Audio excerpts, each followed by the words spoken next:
오늘 우리 그리스도의 삶의 방식 마지막 시간입니다. 우리가 구원받은 사람이라면 살아가다 보면 우리가 만나야 될 중요한 대상 5가지가 있는데 그 첫 번째가 하나님이고요. 두 번째는 이 하나님이 우리 허락한 이 세상 속에 살아가게 된 세상의 틀이라는 것, 세상이 있고요. 세 번째는 구원받은 나라는 존재가 있고, 네 번째는 우리 함께 살아가는 이 교회라는 공동체가 있고, 또 가정이라는 공동체가 있고, 그리고 다섯 번째, 우리는 참 원하지 않지만 우리가 하나님의 자녀라는 이유 때문에 우리를 공격하고 핍박하고 악한 행하는 사람들이 우리 주변에 있다는 것입니다. 하나님께는 하나님께 항복하고 그분을 내 삶의 주인으로 모시고 살아가면 되는 것이고, 세상 속에 살아가지만 노아의 방주와 물 가운데 있지만 물을 받아들이지 않았던 것처럼 우리가 세상 속에 살아가지만 세상이 말하는 세상의 유행이나 어떤 세상의 틀 속에서 벗어나 살아가는 삶의 방식이 우리 안에 정립되어야 되고, 세상이 원하는 내가 아니라, 세상이 보는 내가 아니라 하나님이 보는 나의 존재, 그리고 이 교회의 공동체 내가 서 있는 위치, 그리고 그분이 주신 사명과 내게 있는 은사를 통해서 내가 어떤 존재인가를 알아가는 것이 먼저이고요. 네 번째는 함께 살아갈 성도들을 사랑으로 섬기는 것이 우리 몸에 배어 있어야 하고, 네 번째는 이 핍박하고 악한 자들을 어떻게 대할 것인가를 배우고 그것이 우리 삶 속에 적용되어 있어야 합니다. 이 5가지 여러분이 생각하시고 부탁드리고 싶은 것은, 저는 명설교자는 아니지만 이런 말씀을 들어서 은혜가 안 돼도 그렇고 은혜가 돼도 그렇고, 은혜가 돼도 그 말씀을 그냥 제가 하는 말씀도 듣지 마시고 그 말씀을 은혜 받았으면 기회로 삼고 다시 한번 말씀 속에 들어가서 하나님과 더불어서 그 말씀이 주는 걸 여러분이 각자 따로 받으셔야 합니다. 여러분 제 설교를 듣고 여러분 남편에게 그대로 가서 얘기했다가는 잘못하면 다툴 수가 있다니까요. 여러분이 제 얘기를 듣고 그저 자녀에게 그대로 얘기해버리면 여러분 자녀에게 무거운 짐이 될 수 있습니다. 잘못하면. 여러분이 어떤 은혜를 받은 계기가 되었으면 그 누구의 은혜이든 여러분이 다시 하나님 앞에 앉아서 말씀을 다시 한번 보는 거예요. 그 말씀이 나에게는 어떻게 다가오는 것인지. 지금 목사님이 그렇게 설교를 했는데 그건 목사님이 주신 은혜라면 나에게는 어떻게 말씀하신지를 다시 말씀 속에 들어가서 보고 다시 하나님의 가르침을 받고 그 말씀을 내 삶 속에 적용할 때 말씀이 우리를 강건케 하고 말씀을 성숙케 하는 역사가 일어나는 것입니다. 여러분, 우리가 한 달 동안 준비해서 원하는 분들 원하는 대로 다 지금 성경을 내어드려서 지금 여러분들에게 기회를 드리는데 가서 말씀을 배우십시오. 여러분 배우시고 그 말씀을 은혜를 받았으면 그걸 그냥 가지고 살지 말고 여러분이 다시 앉으셔서 그것을 여러분의 언어로 다시 풀어내도록 말씀 속에 다시 들어가셔야 합니다. 그래야 그게 살이 되고 피가 돼서 우리 삶 속에 역사하는 거죠. 이번 성경공을 통해서 우리 교회가 한 단 업그레이드 되는 그런 교회가 되었으면 참 좋겠다는 하나님의 소원인 것입니다. 자, 오늘은 마지막 5번째, 가장 우리를 힘들게 하는 우리를 핍박하고 악을 행하는 자를 어떻게 할 것인가. 여러분 성경을 보시고 한국에 보시면 아시지만 불교를 반대하는, 나는 대한민국에 불교가 없어지기까지 불교를 없애는 데 목숨을 걸겠다, 그런 사람은 없고요. 그런 웹사이트도 없습니다. 나는 유교를 없애기 위해서, 나는 공자를 죽일 때까지, 공자를 좋아하는 사람을 없앨 때 난 이 땅에 생명을 바치겠다, 그런 사람은 없는데 유독 대한민국이라는 땅 위에 그리스도인들을 다 뽑아볼 때까지 나는 내 몫을 바치겠다, 그런 웹사이트는 여러 군데 있습니다. 우리 한 분이 그들과 대화하기 위해서 들어갔다가 그들의 앞에 항복하고 지금 교회 안 나오신 분이 한 분 계십니다. 왜 그러는가요? 왜 이렇게 기독교를 죽이려고 그러는 건가요? 샘물교회가 아프가니스탄 가서 선교를 하다가 어떻게 실수해서 몇 사람이 순교를 당했습니다. 그러면 어쨌든 그게 마음이 아픈 것이지, 종교가 다르더라도 마음이 아픈 것이지, 어떻게 그 몇 명 잃고 돌아오는 회중을 향해 공항까지 가서 뭐 달걀을 던집니까? 이해가 안 가죠. 왜 그렇게 한 줄 아십니까? 우리 기독교가 질려서 그렇습니다. 우리 기독교가 가지고 있는 생명력 때문에 그렇습니다. 오늘 성경 본문 14절 보시기 바랍니다. 뭐라고 나와 있냐면 너희를 핍박하는 자를 축복하라, 그렇게 나와 있어요.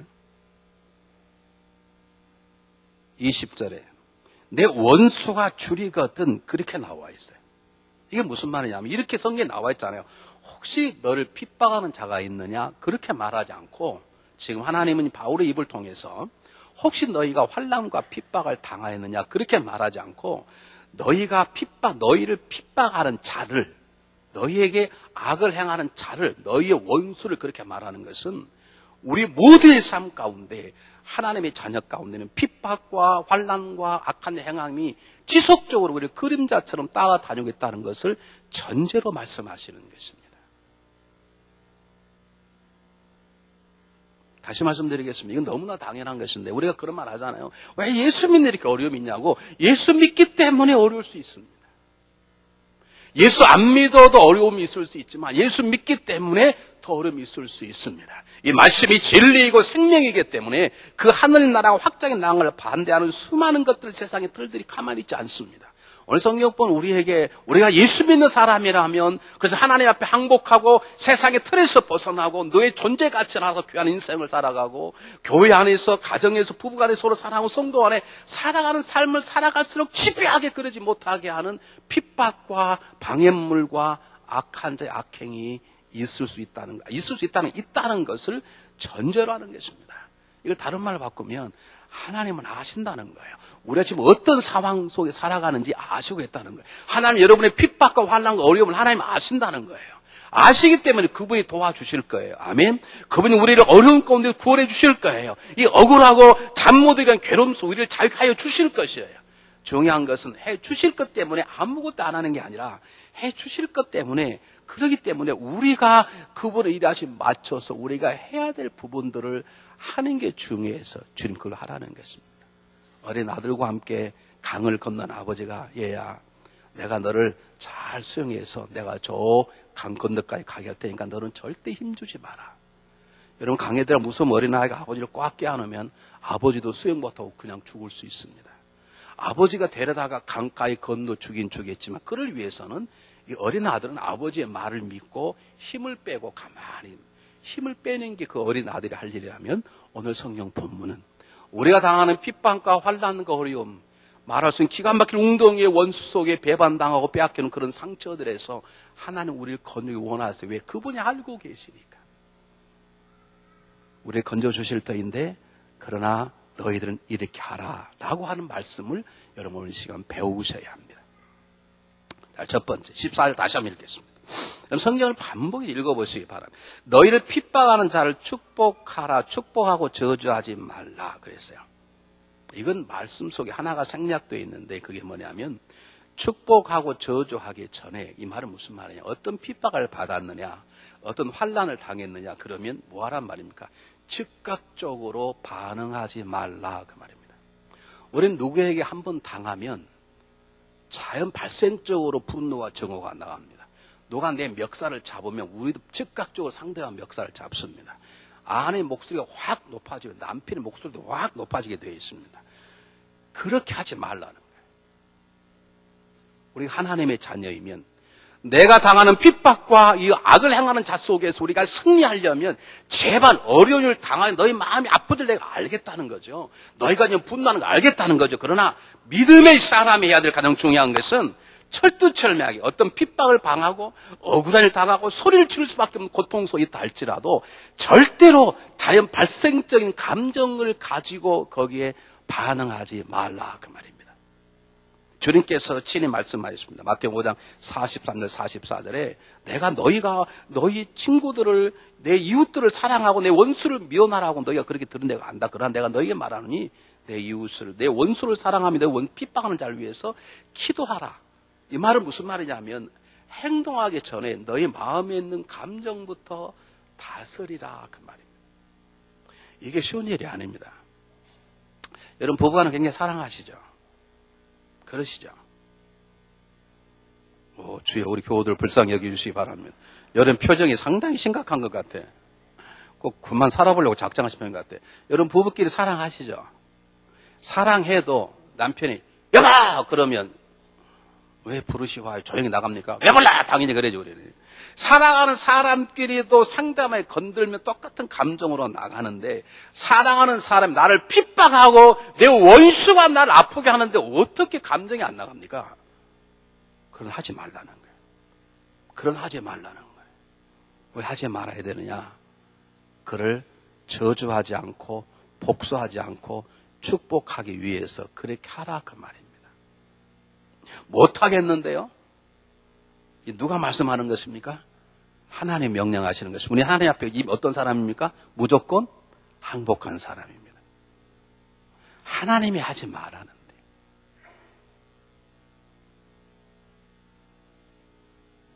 여러분 그리스도인은 세상의 틀에서 벗어난 사람입니다. 세상은 한 대 때리면 두 대 때려도 가르칩니다. 그래서 뭐라고 말합니까? 시렁이도 밟으면 꿈틀하는 거야. 그렇게 말하지만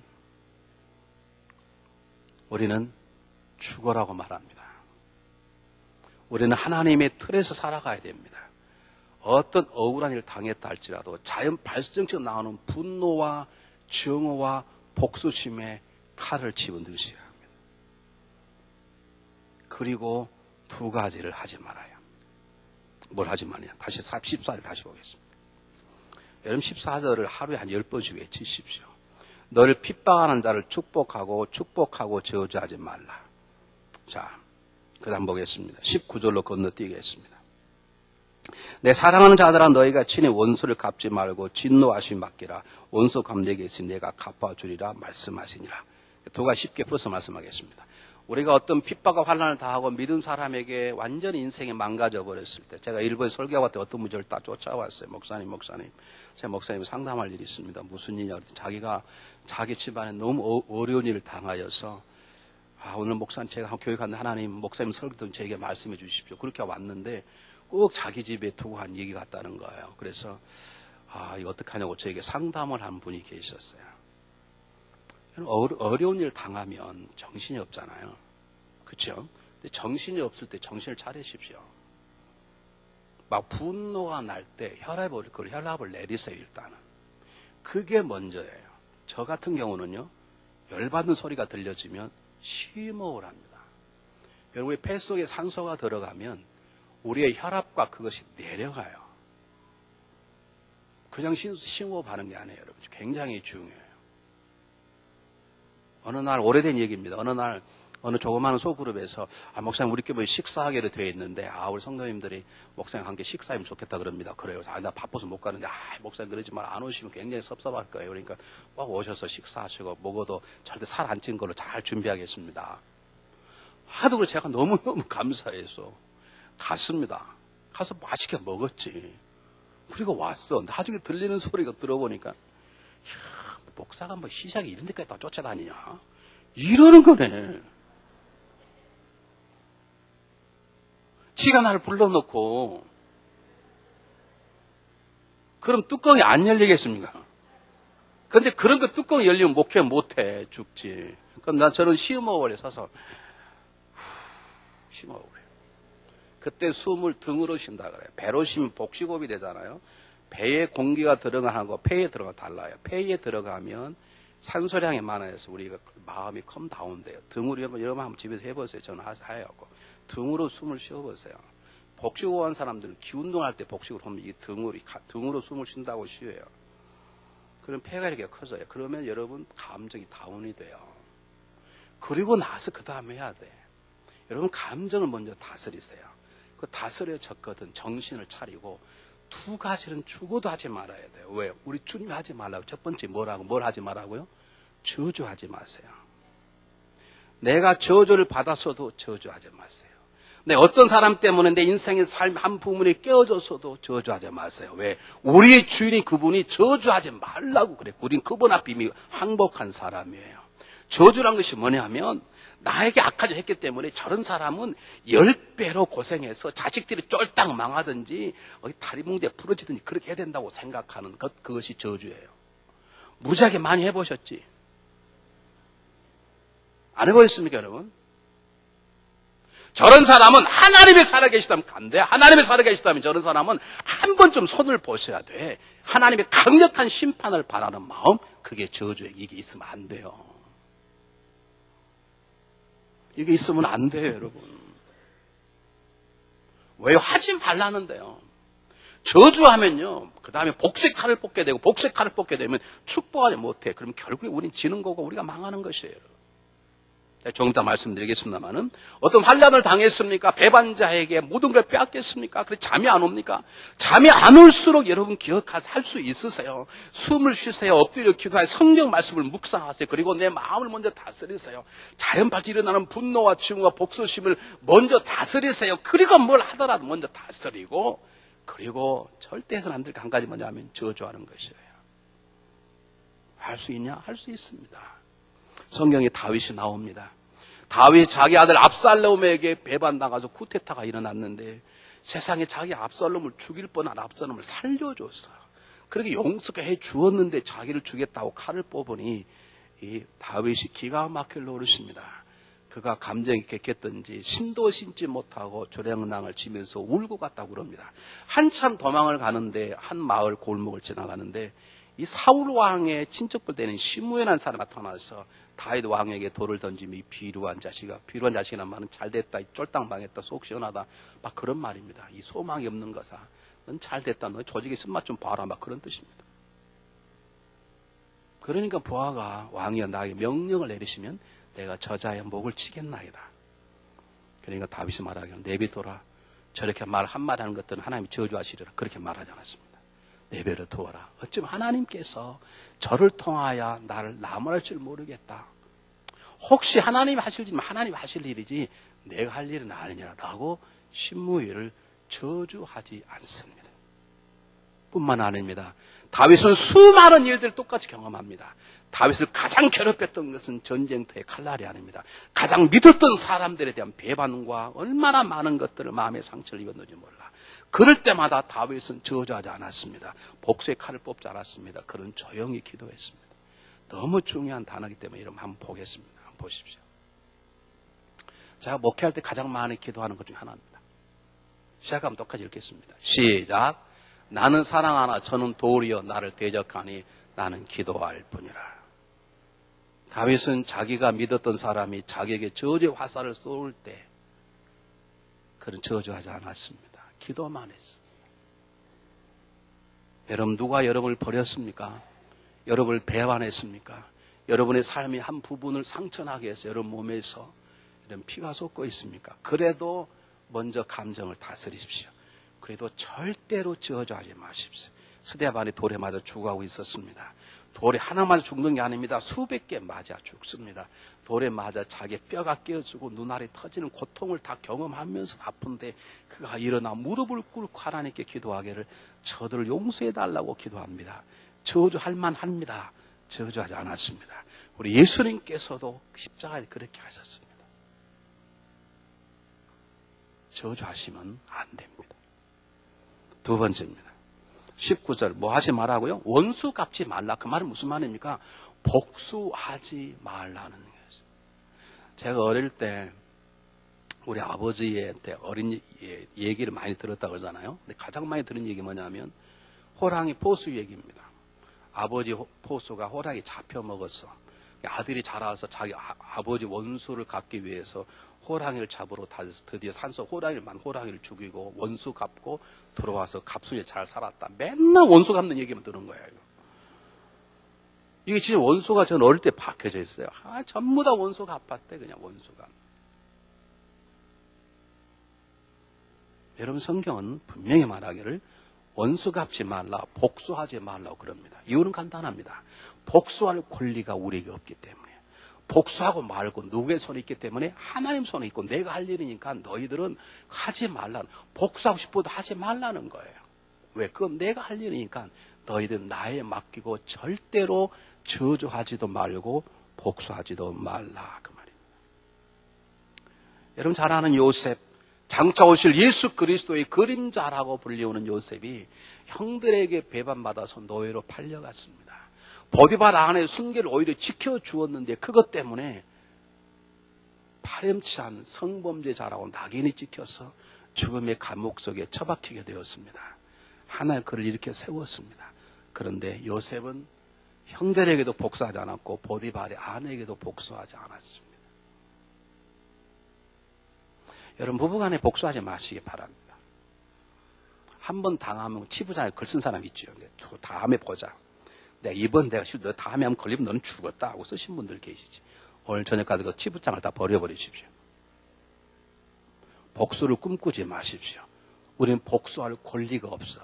그것은 하나님의 손에 달려있는 거예요. 하나님 것을 가로채는 것처럼 하나님 앞에 죄가 없어요. 어떻게 하냐 그러면 축복하라는 것입니다. 잘 들어보시기 바랍니다. 여러분 성경을 많이 읽어보세요. 여러분 성경부터 성경을 많이 배워보세요. 분명히 하나가 있는데 그리스도의 삶이라는 것은 소극적으로 사는 게 아니고 적극적으로 살아가는 것인데 예를 들면 거짓말하는 사람이 어느 날 예수 믿고 성령과 받아 은혜를 받았어. 거기다가 막 성령 충만함까지 줘서 획가닥 변했다 그럽시다. 그런데 그가 말하기를, 우리들이 말하기를, 야, 그 사람 이제는 거짓말을 하지 않아. 우리는 그 수준에 사는 게 아닙니다. 우리가 은혜를 정말 받은 사람이라면 거짓말 하던 사람들이 뭐까지 해야 돼요? 참말을 할 줄 알아야 돼요. 내가 틈만 나면 남을 비난하고 남의 문제를 지적해 소문내고 남에게 가슴에 그냥 막 모습하고 이런 사람들 어느 날 말씀을 공부하는 가운데 은혜 받고 변해버렸어. 그 후에 성령이 막 기름 부은 거야. 완전히 변해. 가만히 보니까 그 사람이 절대로 이제 남 욕 안 하고 비판 안 하네. 그건 잘한 게 아니에요. 그건 아직도 미니멈이야. 적극적인 것은 어떻게 변한다고? 그 사람이 변하면 남을 격려하고 세우고 칭찬하는 입술로 바뀌기까지 살아야 되는 거예요. 우리가 은혜를 받았다면 저주하지 아니하고 우리 복수하지 않을 뿐만 아니라 이제는 그를 오히려 축복하는 자리까지 나가는 것이 하나님의 자녀의 삶의 모습이기 때문에 하나님 우리에게 당당하게 축복하라 그렇게 말하는 거예요. 그래서 오늘 이것에 대해서 제가 말씀드리겠습니다. 두 가지 단어 외우시기 바랍니다. 저주해서는 안 되고 절대로 복수해서는 안 돼요. 절대로. 그리고 하나 우리 기억할 것은 축복해야 되는 거예요. 이 축복한다는 것이 무엇인지. 제일 첫 번째, 축복한다는 것은 그를 용서한다는 것입니다. 여러분, 제가 목회를 해보고 저 삶도 그렇고 또 여러분을 볼 때 저나 여러분 가운데 가장 하기 힘든 게 뭐냐면 남에게 잘못한 걸 가져가 제가 잘못 용서해 주세요. 이게 참 안 돼요. 여러분 잘 되던가요? 참 안 돼요. 참 안 돼요. 또 구체적으로 가가지고 정말 제가 죽을 죄를 졌습니다. 제가 몇 배로 보상하겠습니다. 이런 말이 안 나와요. 그게 보통 어려운 게 아니에요. 근데 그보다 더 어려운 게 있는데 뭐냐면 남을 용서해 주는 거. 오케이. 당신 용서해 주지. 이건요 정말로 힘들어요. 근데 그것보다 더 힘든 게 있는데 뭔 줄 아십니까? 아시는 분. 용서하지 않은 채 살아가는 게 훨씬 힘들어. 용서하지 않은 채 살아가는 사람들은 가슴에 칼을 안고 사랑 똑같다. 칼을 안 주면 자기가 아프죠. 여러분 남이 날 아프게 하는 것도 날 아프게 하지만 그를 용서하지 못한 아픔이 나를 훨씬 더 아프게 하네. 아이고 목사님 무슨 말씀 그렇게 하십니까? 저는 용서 안 해도 괜찮던데요. 그 사람 아주 수준 이하의 사람. 아주 어린 애들. 영적인 어린 아이들은 그래. 여러분 하나님 은혜 가운데 정말 성숙한 사람이라면 먼저 용서함이 돼. 용서가 돼야 축복돼. 용서 않고 축복하는 거짓이고 위선이에요. 하나님 오히려 싫어하세요. 제가 다 해봤어요. 제가 정말로. 제가 철회하고 기도를 하는데 새벽 2시쯤 일어나서 하나님께 저에게 말씀을 하나 주셨어요. 그 말씀 역하는 하나님께서 축복하라. 제가 두 손을 축복하기 시작했어요. 제가 정말 목사로서 축복하지 못하고 미웠던 게 막 회개가 돼서 막 눈물로 회개하고 그러는데 한 시간쯤 기도하니까요. 기도를 더 이상 못하겠더라고요. 정말 축복 받을 것 같더라고요. 그래서 제가 기도를 멈췄습니다. 하나를 알았습니다. 용서가 안 되니까 축복이 안 되는구나. 용서가 안 되는데 축복이 될 리가 없죠. 축복하라 그 말은 용서하라 그 말이에요. 어떻게 용서합니까? 우리 안에 용서할 능력이 없습니다. 하나가 있습니다. 십자가에서 우리 죄를 용서하신 예수 그리스도 용서함의 능력이 우리 안에 있을 때만 가능한 것입니다. 그래서 한 유명한 프로이드 맥클랑이라는 사람이 이런 얘기를 했어요. 하나님의 아버지라는 마음이라는 책에서 이런 말을 했어요. 우리의 용서의 근원은 십자가에 달리신 예수 그리스도 용서함이 있다. 만약 누구를 용서하지 못하겠거든 십자가에 달리셔서 우리를 용서하신 하나님의 사랑의 자리로 돌아가라. 돌아갔는데 감격이 전혀 없거든. 하나님 앞에 용서받은 감격을 달라고 기도하라. 용서할 능력이 없는 게 아닙니다. 있습니다. 여러분 우리들에게는. 내 안에 있는 게 아닙니다. 이미 용서를 우리는 받았습니다. 그 감격이 우리 알고 수많은 사람 용서하게 살아게 만들 수 있습니다. 스데반이 그랬고 예수님도 그러셨고 여러분 잘 아시는 것처럼 사도 바울도 그렇게 동족들에게 돌에 맞고 얼마나 어려움 당하여도 끝까지 그들을 구원하려고 갔던 저주한 영 복수는 마음이 어디서 오는 것입니까? 십자가 달리신 그리스도의 놀라운 사건의 감격 때문에 모든 걸 이길 수 있는데 왜 용서를 못합니까? 그 감격이 없어져 버려요. 여러분에게. 우리 용서할 수 있습니다. 십자가의 사건이 감격이 지금도 내 심장을 뛰게 한다면 용서 못할 일 없습니다. 저는 우리 어머님에게 너무 감사한 게 딱 하나 있어요. 제가 젊을 때 우리 어머님이 참 기도를 안 하세요. 왜 기도를 안 하시느냐? 잠이 많으세요. 우리 어머니 닭띠인데 원래 닭띠가 잠이 많다나요? 어쩐다나요? 난 어릴 때도 너무 많이 들었어요. 우리 아버님이 야 너가 엄마는 닭띠라 틈만 나면 좋으신다. 제가 전도사인데 우리 어머님이 아주 새벽기도 나가가지고 아들 좀 능력받다라고 기도하면 얼마나 좋아. 제가 새벽기도 가려고 그러면 계속 주무시거든요. 어머니 그러면 그냥 대답도 안 하시거든요. 그게 저에게 항상 불만이었어요. 근데 어느 날 제가 한번 목사님 저를 부르세요. 갔습니다. 이 전도사 왜 그렇게 돈을 잘 써? 아니 제가 월급 받아가지고 뭐 할 일이 있습니까? 뭐 제가 결혼도 안 하고 총각인데 제가 그 돈 가지고요 없는 사람 용돈 주고 뭐 배우겠다면 가르쳐주고 제가 그 돈을 다 썼어 그냥. 그랬더니 목사님 하시는 말씀이 그렇게 막 돈 쓰면 혹시 공금 횡령한다고 소문날 수 있어. 그러시는 거예요 목사님이. 왜냐하면 제가 돈 관리를 했거든요. 조그만 교회니까. 야, 그 얘기 들으니까 야, 나 이 교회에서 내 젊음을 바칠 필요가 없다. 그리고 내 당장에 집에 들어가서 어머니 내 저 교회 사표 낼 땐 그렇게 하시라고. 어머니 원하는 대로 이제 앞으로 전도사 안 할 거라고. 그리고 잤습니다. 잤는데 새벽 2시나 누가 옆에서 막 뭐가 떠들었더니 눈을 떠봤더니 우리 어머님이에요. 그렇게 잠이 많으신 분이.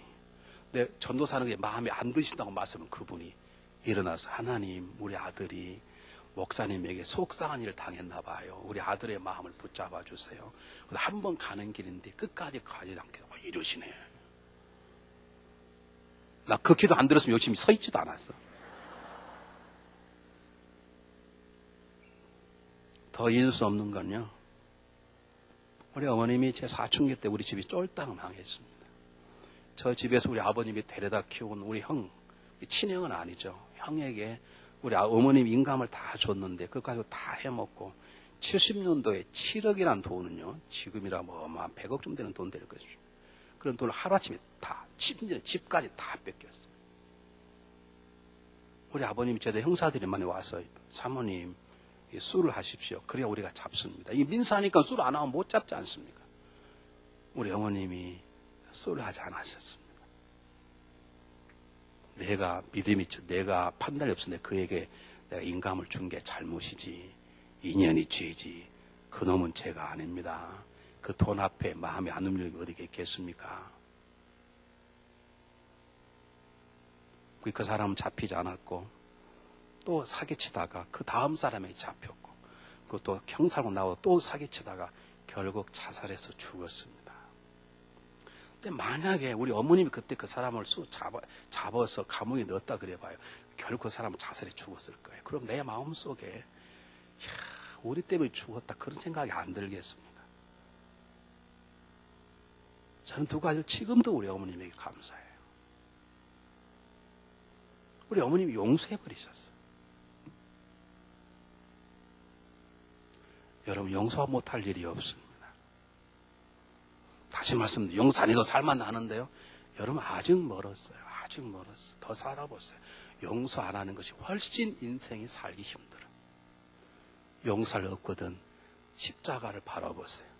우리가 받은 용서의 감격 속에 다시 들어가세요. 그 그리스도의 사랑이 우리들 하여금 넉넉하게 용서하게 하는 힘을 우리에게 주실 것을 믿습니다. 두 번째, 축복하라는 말은 무슨 말인가? 구원하라 그 말입니다. 이건 무슨 놈의 구원이냐? 조건이 하나 있습니다. 우리가 원수와 핍박하는 자를 축복해야 되는데 용서할 뿐만 아니라 그 원수가 그 악한 자가 핍박하는 사람이 구원받지 않은 사람이라면 복음을 전해 구원하라 그 말입니다. 잘 들어보시기 바랍니다. 구원받지 못한 사람이 받을 가장 큰 복이 무엇입니까? 여러분을 계속 괴롭히는 사람이 있어. 그 사람을 좀 축복을 해야 되겠는데 보니 그 사람이 교회 안 나가. 전혀 구원 못 받은 사람이야. 그러면 그 사람에게 주어질 하나님의 복이 있다면 어떤 복입니까? 구원받는 것입니다. 그러므로 축복하란 말은 만약 핍박하고 악을 행하는 그 사람이 널 아프게 할지언정 구원받지 못했다면 먼저 마음을 비우고 저주하고 복수하지 말고 그리고 용서해버리고 그리고 그에게 복음을 증거해서 구원받게 하라 그 말입니다. 이게 쉽냐고요? 제가 조금 전에 설명했지만 사도 바울이 그렇게 살았지 않습니까? 얼마나 많은 매를 맞았습니까? 얼마나 많은 환난을 자기 동족에게 당했습니까? 그래도 사도 바울은 뭐라 말합니까? 내가 지옥 가더라도 너희들이 구원받으면 좋겠다. 여러분, 이 마음이 우리에게 있었으면 좋겠습니다. 여러분, 누구나 다 구원받아야 합니다. 나의 행한 사람에도 구원받아야 합니다, 여러분. 여러분, 그리스도 가운데 제일 철없는 그리스도의 뭔 줄 아십니까? 저 사람은 나를 상처나게 한 사람이니까 지옥 가야 돼. 이 제일 불쌍한 사람이에요. 날 아프게 해도 그 사람은 구원받으면 구원받아야 합니다. 내 삶을 망가뜨렸다 하더라도 그 사람의 구원받으면 일단 구원받게 하고 그리고 나서 따지더라도 이것이 가장 중요한 걸 기억하시고 여러분을 괴롭히고 여러분 앞에 더술는 사람이 누구입니까? 여러분 남편입니까? 아내입니까? 아니면 저 세상 밖에 있는 사람입니까? 그렇다면 그 사람을 먼저 구원하십시오. 구원받도록 하십시오. 우리 주인 되신 하나님의 명령이기 그렇습니다. 세 번째 보시기 바랍니다. 21절로 읽겠습니다. 21절. 시작하면 똑같이 읽어보겠습니다. 21절. 시작. 악에게 지지 말고 손으로 악을 이기라. 잘 들으시기 바랍니다. 용서하고 구원하고 그냥 두지 말라는 거예요. 승리하라는 거예요. 승리한 것은 무엇인가? 그 다음에 나오겠지만 승리하는 것은 악한 일을 당했다고 뒷걸음질 치지 말라는 거예요.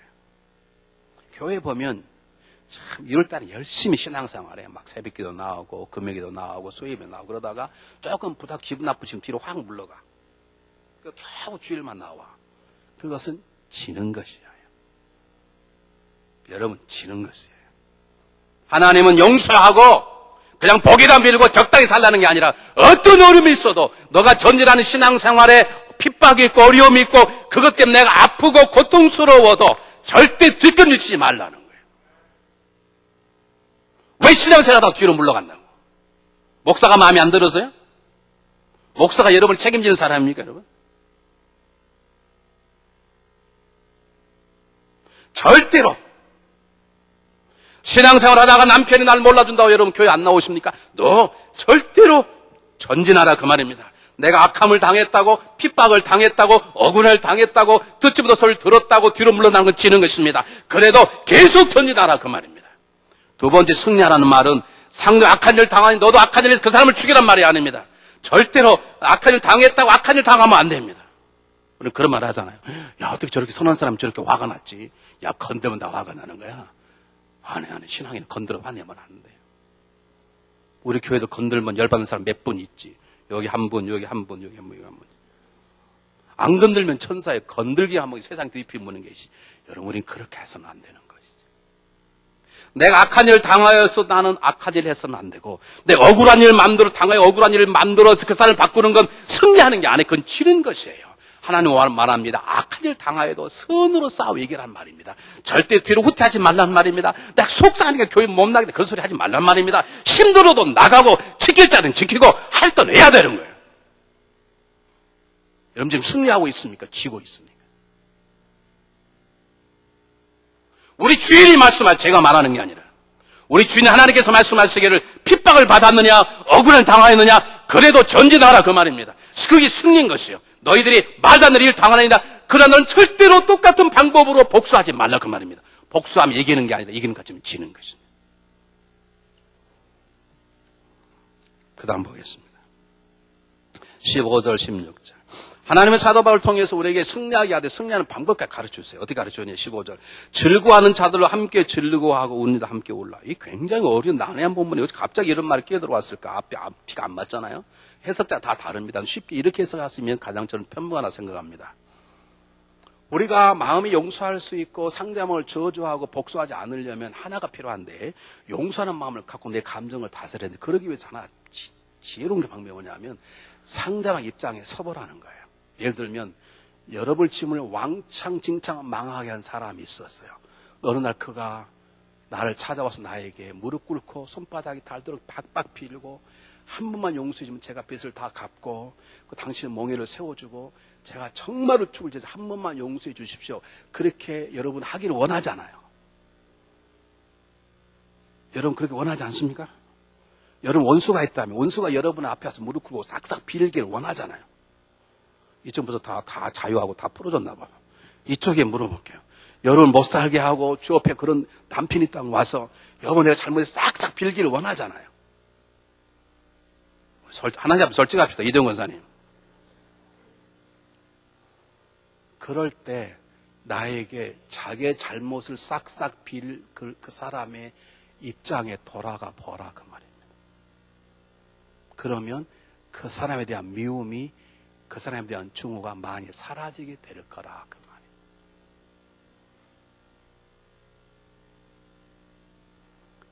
내가 저 사람처럼 남 망가뜨리 않은 것도 내가 참 감사구나. 그 마음이 드는 그 순간에 그에 대한 미움이 상당히 없어지게 돼 있어요. 내 아들을 누가 죽여서 죽인 자가 사형 언도를 받게 되는데 보니까 그 사람이 15살이야. 야, 어린 나이에 내 아들을 죽인 게 괘씸하지만 안 됐다. 그런 마음이 들 때 내가 법원에 그 사람 용서해 바랍니다고 간청할 수 있듯이 그 잘못한 사람의 입장을 이해하고 동조하는 게 아니라 그 잘못을 빌 마땅한 사람, 그 심판받아야 마땅할 사람의 내가 그럼 어떻게 했을까라고 한번 가보면 우리가 그런 사람에 대한 증오와 분노가 다스려지기 쉽더라 그 말입니다. 두 번째입니다. 16절 서로 마음을 같이하면 높은 데 마음을 두지 말고 도리어 낮은 데 처하며 스스로 지혜 있는 채 말라 그 말입니다. 이거 무슨 말이야? 한말로 말하면 겸손하라. 네 자신을 낮추어라. 저는 하나님 앞에 아직도 무익한 종입니다. 그렇게 진실로 고백한 자리에 서라 그 말입니다. 왜 교회가 시험 둔 줄 압니까? 내가 이렇게 열심히 하는데 목사님이 그럴 수 있어. 그런 사람들. 그래서 내가라고 나오면 이미 죄송합니다. 교만한 자리에 있는 것이. 우린 유고무원해야 겸손한 자는. 딱 땅에 엎드리면요. 훨씬 불화살도 덜 맞고 내가 겸손한 자고 지금도 나는 무익하고 악한 자라고 생각하면 웬만한 고통도 고통이 아니에요. 내 나름대로 내가 괜찮다고 생각하네. 나도 모르게 생각하고 있네. 그래 누가 뭐라 그러면 그럴 수 있냐고. 그런 적이 없으시다고요? 영원히 없으시기를 바랍니다. 우리는 그러잖아요. 내가 얼마나 더 당신을 사랑해야 내 사랑을 알겠어. 그게 교만이요. 겸손한 사람 그래 여보 내가 더 사랑할게. I am sorry 내가 더 사랑. 이게 나와야 되지. 얼마나 더 사랑해야 사랑을 느끼는 것이야. 이런 사람들.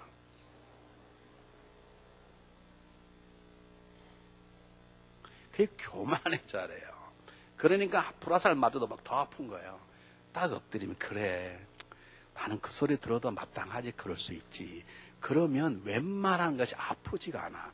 감정이 폭발하지 않아. 증오감이 안 나와. 복수하고 싶은 마음이 안 생겨요. 내가 어느 순간 높아졌으니까 목사님 설교 날 또 치는 거야? 높으니까 쳤다고 생각하죠. 낮은 자리에 있으면 목사님이 가르쳐 주시는구나. 그렇게 들리게 돼 있어. 그 다음 넘어가겠습니다. 세 번째 19절 말씀 20절 말씀 내 원수가 줄이거든 먹이고 목마르거든 마시우라 그리함으로 내가 숯불 거리 머리에 쌓아놓으리라. 이게 무슨 말이냐면요. 숯불을 쌓아놓으라는 잠언 25장에 나온 말씀을 이용해서 그냥 쓴 건데 이건 중요한 거. 어떤 사람은 숯불을 놓으면 머리가 익어서 그냥 고통받겠다 그 소리인데 그게 아니고요. 여러분 얼음 위에다가 숯불을 놓으면 결국 그 얼음 숯불 때 얼음이 다 녹듯이 그에게 하나님의 은혜를 보여주었어. 그가 하나님의 은혜로 그 안에 있는 분노와 증오에서 너를 막 파괴하는 그 악한 마음이 너의 은혜 행동으로 녹아지게 하라 그 말입니다. 우리는 하나님의 사람은 어떤 일이 있어도 절대로 악으로 악을 갚아서는 안 됩니다. 상대방의 욕에도 같이 욕해서는 안 됩니다. 상대방에 때린다고 정당방이라고 절대 때려 그건 이미 치는 것입니다. 여러분 우리는 보일 수 있는 건 어려울수록 예수님의 은혜를 보여주어서 결국 그가 그 예수 그리스도의 사랑 안에서 회개하고 돌아올 수 있도록 하는 것밖에 없는 것이에요. 여러분 할 수 있어요. 우리 주님도 그렇게 하셨다니까. 그 주님이 도와주신다니까 우리 안에. 말씀의 능력 우리 안에 들어오면 얼마나 할 수 있다니까. 절대로 어떠한 일이 있어도 억울을 당하여도 억울하게 만들지 마세요. 괴로움을 당하였다고 남을 괴롭히게 제발 뭐 따지고 말 좀 하지 마세요. 나는 가끔 따지겠다는 사람이 난 이해가 좀 안 가. 여러분, 하나님 그렇게 따지면 저와 여러분 다 죽었어요. 다 죽었어요. 그래서 성경을 뭐라고 말하느냐? 오늘 저를 제일 중요한 부분이 18절 말씀, 18절 보시기 바랍니다. 이게 너무 중요하기 때문에 함께 읽겠습니다. 18절. 시작. 할 수 있거든 너희로서는 모든 사람으로 더불어 화평하라. 우리 하나님이 얼마나 감사하냐면 정말 원수를 갚지 않고 저주하지 않고 복수하지 않고 복을 빌어서 그를 용서하고 구원하고 은혜를 베푸는 것이 하나님이 원하시는 건데 그렇게 하기가 쉽지 않은 걸 아는 거예요. 그래서 할 수 있거든 하라. 못했다고 스스로 자멸하거나 포기하거나 절망하거나 이렇게 못하게 너 때문에 그 사람 오히려 더 미워하지 말라 그 말이에요. 우리 어떤 사람은 사랑할 때도 안 되면 막 더 미워해버려요. 그냥. 그러지 말고 할 수 있거든 정말로 그렇게 사랑하라. 용서해버려라. 축복하라. 그러나 축복이 안 되거든 괴로워하지 말고 나에게 오라 그 말입니다. 내가 너희를 다 주었다는 걸 안다. 그러므로 용서하는 능력은 나에게 있으니 내 은혜를 사모하고 말씀 속으로 들어오고 성의 능력을 사모하라 그 말입니다. 여러분 우리는 원수를 축복할 수 없습니다. 사실 우리는 원수를 용서할 능력이 우리 안에 없습니다. 그러나 있습니다. 하나님은 우리 구원하신 십자가의 사건 속에 있습니다. 너희가 원수를 사랑을 원하느냐? 나에게 와 나의 은혜를 받아라 그 말입니다. 너희가 원수를 축복을 원하느냐? 말씀 속에 들어가 말씀을 얻고 말씀대로 살아라 그 말입니다. 그리고 혹시 못했다면 나는 못한 사람이야. 나는 정말로 구원받지 못했나 봐.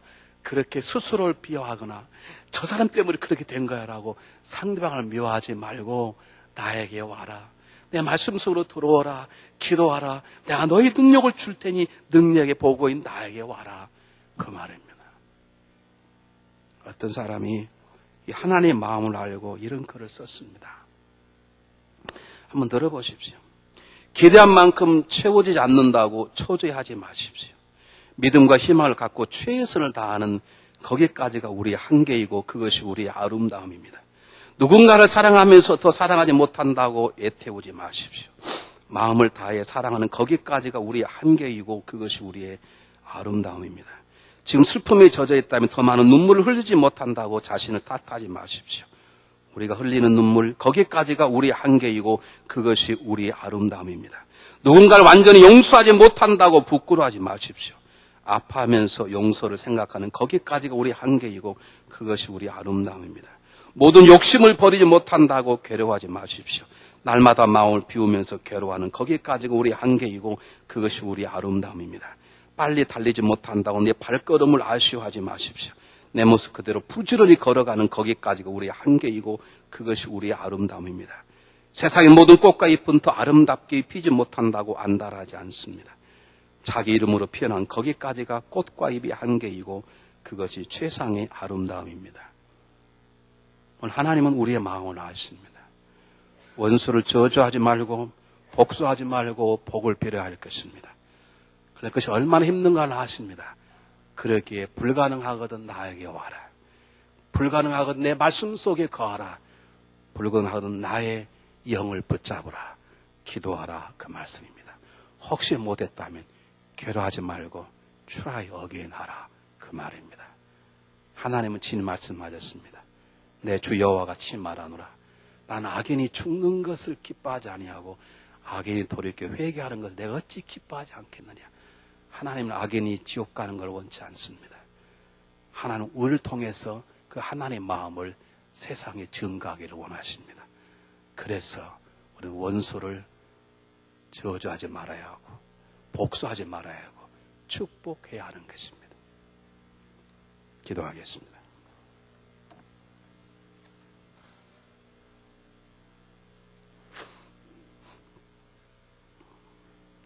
사랑의 하나님, 그림자처럼 핍박과 억울한 일들, 수많은 소리들, 악한 자의 공격들을 받고 살아갑니다.